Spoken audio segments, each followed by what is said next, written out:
world's a stage, and all the men and women merely players.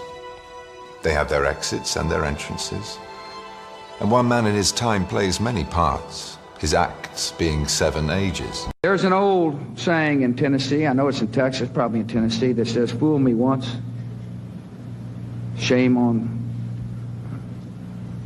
you." If fool me, we can't get fooled again. Fool me once, fool me once, fool me once. Shame on, shame on. Shame on you, shame on you, shame on you. Fool me, can't get fooled again, can't get fooled again, can't get fooled again, can't get fooled again, can't get fooled again,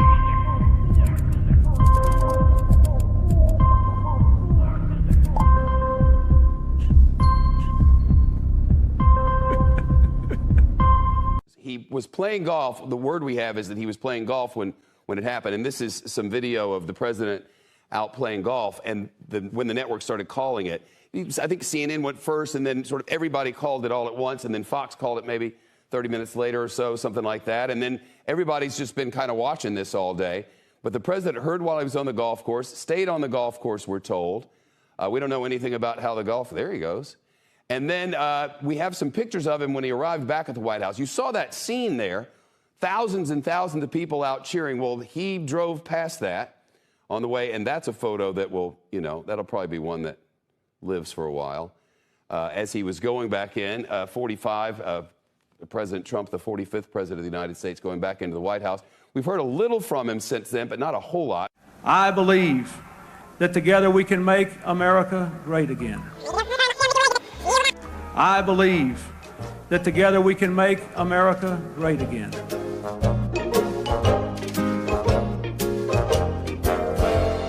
Today, I proudly announce my candidacy for President of the United States of America.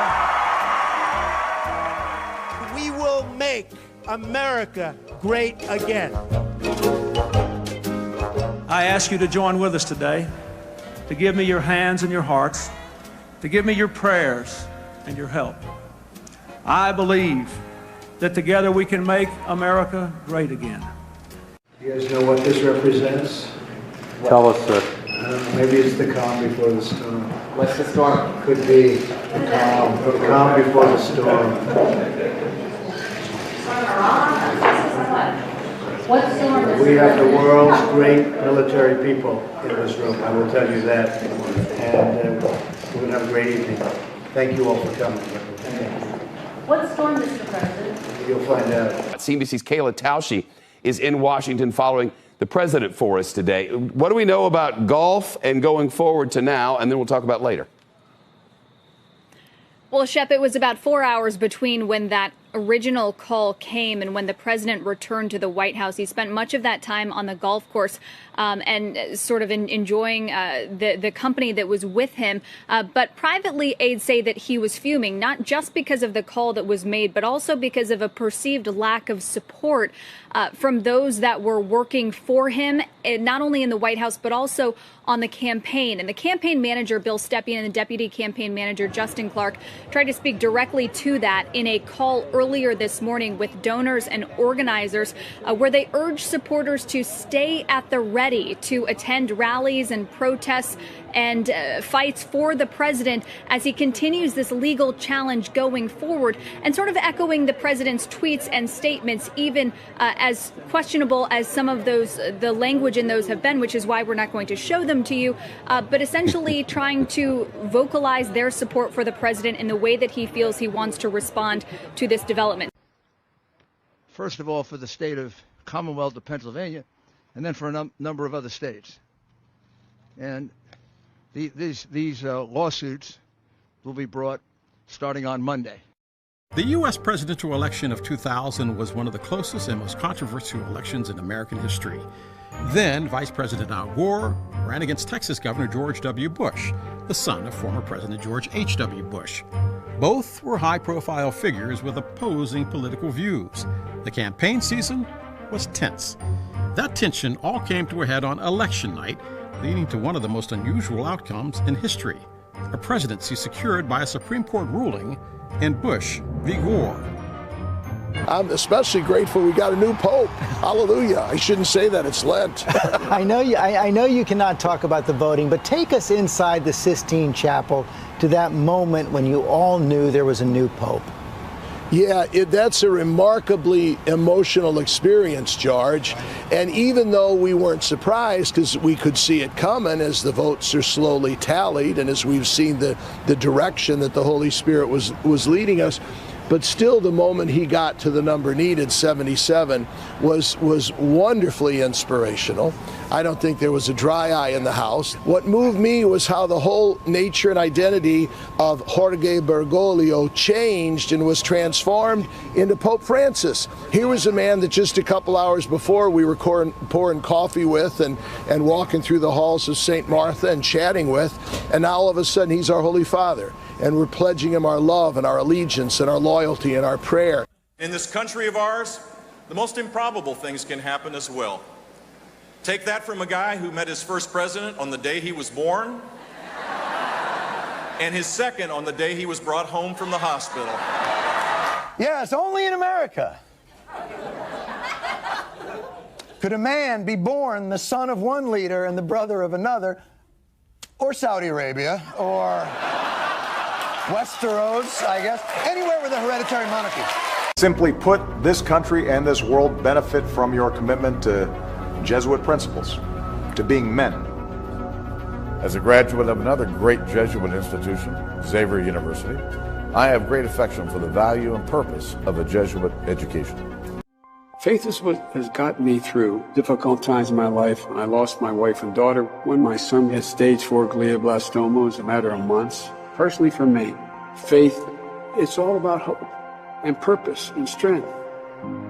And for me, my religion is just an enormous sense of solace. I go to Mass and I say the Rosary. I find it to be incredibly comforting.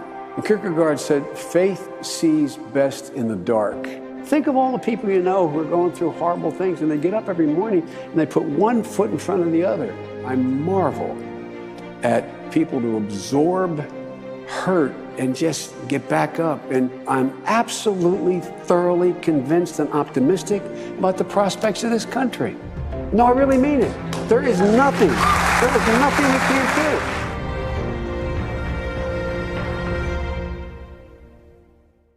What do you make of this Hillary Clinton thing? Think she's going to run? Well, I think Fellow New Yorker? Yeah, and I know her very well. They're members of my club, and I like both of them very much. And he was with you one time, and he said he likes me. And he does. All that stuff. And I do like him. Look, a long time to go. Like you say about me, and you say about others. It's a long time. You have a big health question. Will she be healthy? I hope she's healthy now. I think she is. But, you know, that's a long time. You have to wait till the 14 is over, and then you have to go at and really. Well, we always think ahead, don't we, in America? No. Well, you always have to think about health, and I think that subject to that or some crazy thing happening, and lots of crazy things can happen, she has the nomination practically wrapped up. Would seem to me. By the way, how's your health? So far, so good. About you. Have you ever had a serious illness? No, I haven't. Where's wood? I want to knock on wood. Yeah. I'll knock on your wood too. But no, I have not. I've been lucky in that way. Well, I think her history is far from being over. I'd like to answer that question in another 15 years from now. I think she's going to go down at a minimum as a great senator. I think she is a great wife to a president. And I think Bill Clinton was a great president. You know, you look at the country then. The economy was doing great. Look at what happened during the Clinton years. I mean, we had no war. The economy was doing great. Everybody was happy. A lot of people hated him because they were jealous as hell. You know, people get jealous and they hate you. People don't like him because they're jealous of him. But Bill Clinton was a great president. Bill Clinton was a great president. Hillary Clinton is a great woman and a good woman. I think she's a wonderful woman. I think that she's a little bit misunderstood. You know, Hillary's a very smart woman, very tough woman. That's fine. But she's also a very nice person. And I know Hillary and I know her husband very well. They're fine people.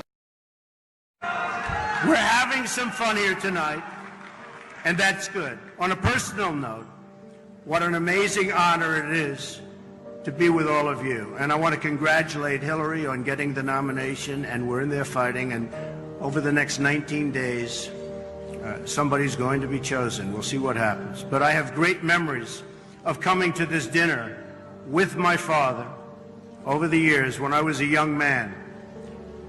Great experience for me. This was always a special experience for him and me to be together. We can also agree on the need to stand up to anti-Catholic bias, to defend religious liberty. America is in many ways divided like it's never been before. And the great religious leaders here tonight give us all an example that we can follow.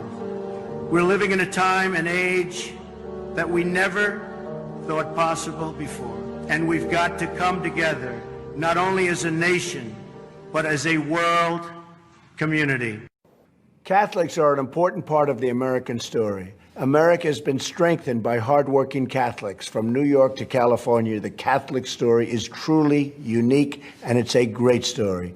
From marching for civil rights to educating millions of children, serving the poor, and helping define the pro-life movement, clergy and lay Catholics across the country have made countless contributions to the American success and the American success story.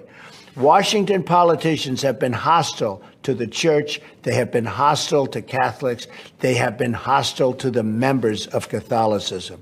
My administration will stand side by side with the American Catholics to promote the values we all share as Christians and Americans. God bless you. God bless the United States of America. We will make America great again.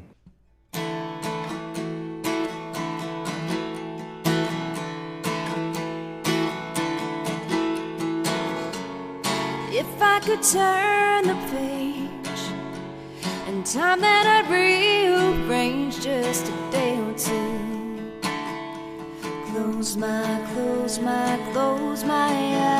eyes, then I couldn't find a way, so I settled for one day to believe in you.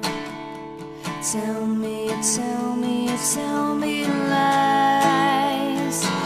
Tell me lies, tell me sweet little lies. Tell me lies, tell me lies. Oh no, you can't disguise. You can't disguise. No, you can't disguise. Tell me lies, tell me sweet little lies. Although I'm not making plans, I hope that you understand there's a reason why. Close your eyes. No more broken hearts. We're better off apart. Let's give it a try. Tell me lies. Tell me lies, tell me sweet little lies. Tell me lies, tell me lies. Oh no, you can't disguise. You can't disguise. No, you can't disguise. Tell me lies, tell me sweet little lies.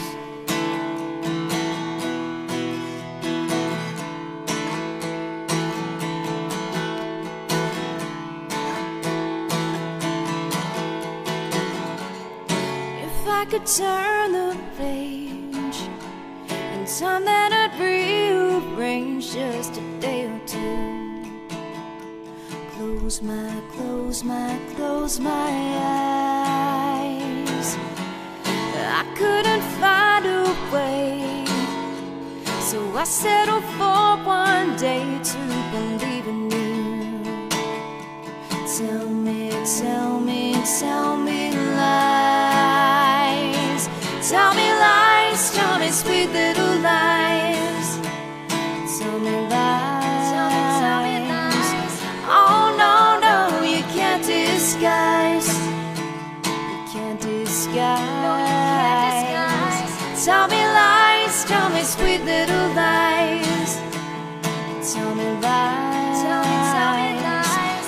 Oh no, you can't disguise. You can't disguise. No, you can't disguise. tell me lies, tell me sweet little lies.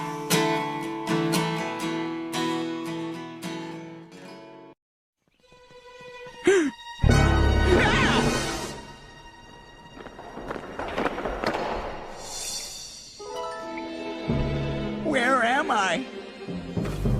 Grandpa? What are you doing here? Chris, welcome to the Skull and Bones Society. This is where the most powerful men in the world are groomed for their futures.